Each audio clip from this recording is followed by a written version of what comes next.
Hello दोस्तों, कैसे हैं आप सभी लोग। आशा करता हूं कि आप सभी लोग अच्छे होंगे, स्वस्थ होंगे और अपने अपने जीवन में आगे बढ़ रहे होंगे। तो दोस्तों, आज की वीडियो बहुत ही खास होने वाली है। बने रहिए हमारे साथ चैनल पर। दोस्तों, अगर पहली बार आए हैं तो हमारी वीडियो को लाइक करें, शेयर करें और कमेंट करें, ताकि आने वाले वक्तों तक ये वीडियो आसानी से पहुँच जाए। दोस्तों, तो आज की वीडियो हम बात कर लेते हैं कि माता रानी की पूजा पाठ करने से, हमें पूजा पाठ करने से, माँ दुर्गा की पूजा पाठ करने से हमें कौन रोक रहा है। कौन सी ऐसी शक्ति है जो हमें पूजा पाठ करने से रोक सकती है। क्या ऐसा भी हो सकता है, क्या ऐसी भी कोई नकारात्मक शक्ति हो सकती है जो हमें पूजा पाठ करने से रोक सकती है। दोस्तों हाँ, मैं आपको बता दूं, आपके घर के दोस्तों जो नकारात्मक शक्ति है वो भी आपको पूजा पाठ करने से रोक सकती है। चाहे नकारात्मक ऊर्जा हो वो भी आपको पूजा पाठ करने से रोक सकती है। दोस्तों, शक्ति चाहे कोई सी भी हो वो आपको पूजा पाठ करने से रोक सकती है। दोस्तों, ऐसे कार्य होते हैं, ऐसे नियम होते हैं जो हमें उन नियमों में बंद करिए पूजा पाठ करनी चाहिए। अन्यथा दोस्तों, हमें नकारात्मक ऊर्जा है दोस्तों इतने पावरफुल बनी है, हमें पूजा पाठ करने से रोकती हैं। चाहे दोस्तों वो अच्छी नकारात्मक ऊर्जा हो, चाहे दोस्तों बुरी नकारात्मक ऊर्जा हो। नकारात्मक ऊर्जा ही होती है दोस्तों।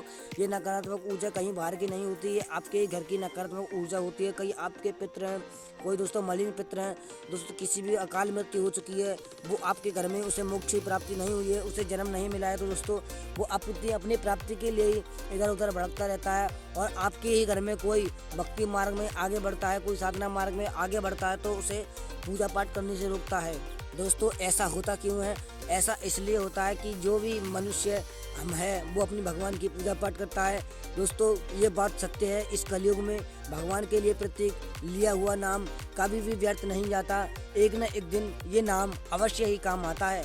अगर दोस्तों आप भी माता रानी की पूजा करते हैं और दोस्तों आपको लगता है कि माँ की पूजा करने से हमें कोई रोक रहा है, माता की पूजा में हमारा मन नहीं लग रहा है, तो दोस्तों आप जान जाइए आपके घर में नकारात्मक ऊर्जा है। नकारात्मक ऊर्जा का आपके घर में प्रवेश हो चुका है। दोस्तों, अब आपको डरने की कोई ज़रूरत नहीं है। दोस्तों, अपनी पूजा पाठ को कंटिन्यू रखिए दोस्तों, क्योंकि ये जो मलिन शक्तियाँ होती हैं घर में, ये दोस्तों आपके पूजा को ग्रहण करती हैं और दोस्तों शुद्ध होती जाती हैं। अगर दोस्तों आप सच्चे भाव से पूजा करते हैं दोस्तों, तो आपका पूजा का फल ये होता है कि अगर आप माँ दुर्गा की पूजा करते हैं, बालाजी के भक्त हैं या फिर भगवान शिव के भक्त हैं, तो दोस्तों आपके जो मलिन पितृ होते हैं उनकी भी सिद्धि हो जाती है और उन्हें भी मोक्ष प्राप्त हो जाता है आपके द्वारा। दोस्तों, इसीलिए वो आपको पूजा पाठ करने से रोकते हैं और मना करते हैं।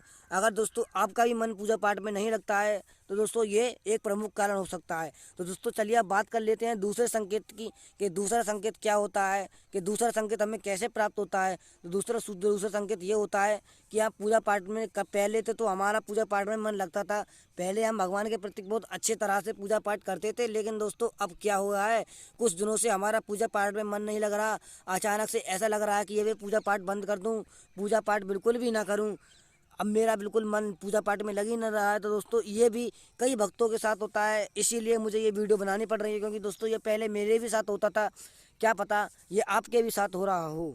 तो चलिए भक्तों, ये तो हो गए नकारात्मक ऊर्जा के संकेत की। नकारात्मक ऊर्जा घर में होती है तब ये संकेत मिलते हैं। दोस्तों, अब आपके मन में एक सवाल अवश्य उठ रहा होगा कि अब हमारे घर में नकारात्मक ऊर्जा है, हमारी शक्ति को, हमारी पूजा पाठ को नकारात्मक ऊर्जा खा रही है, तो हमें ये कैसे पता चलेगा कि हमारी जो पूजा पाठ कर रहे हैं, जो दीप दान कर रहे हैं, वो भगवान के प्रति उन्हें समर्पित हो रहा है या नहीं हो रहा है, या फिर हमारी पूजा भगवान को स्वीकार हो रही है या नहीं हो रही है। इसके भी क्या संकेत हैं दोस्तों? तो इसके भी दोस्तों आपको संकेत मिलेंगे। इसके दोस्तों 3 संकेत होते हैं। पहले संकेत दोस्तों आपको ये होता है, आपको कई यूट्यूबरों ने पहले ही बता दिया होगा, अगर आपकी पूजा पाठ सही दिशा में जा रही है दोस्तों, आपको पहला संकेत ये मिलेगा कि आपके दीपक में फूल बनना अवश्य स्टार्ट हो जाएगा।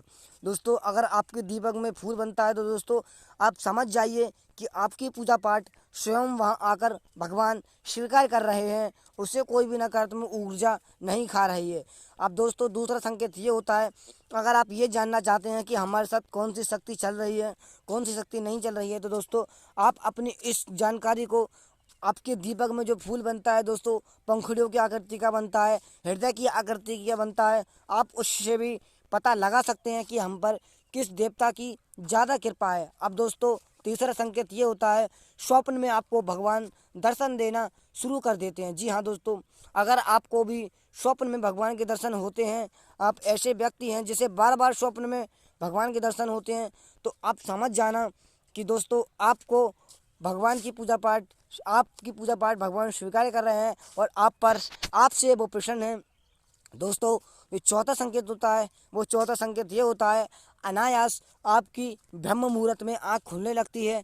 आपको घंटियों की, मंदिरों की एक अलग सी सुगंध आती है, जो दोस्तों किसी को भी नहीं आती, केवल और केवल आपको आती है। तो दोस्तों ये चौथा संकेत होता है। दोस्तों कई संकेत होते हैं, अगर आप इसके भी ऊपर मुंह से वीडियो बनवाना चाहते हैं तो मैं इसके ऊपर भी वीडियो बना दूंगा। तो दोस्तों आज के लिए सिर्फ बस इतना ही। मिलते हैं एक नई वीडियो के साथ। जय जय सीताराम, राधे राधे।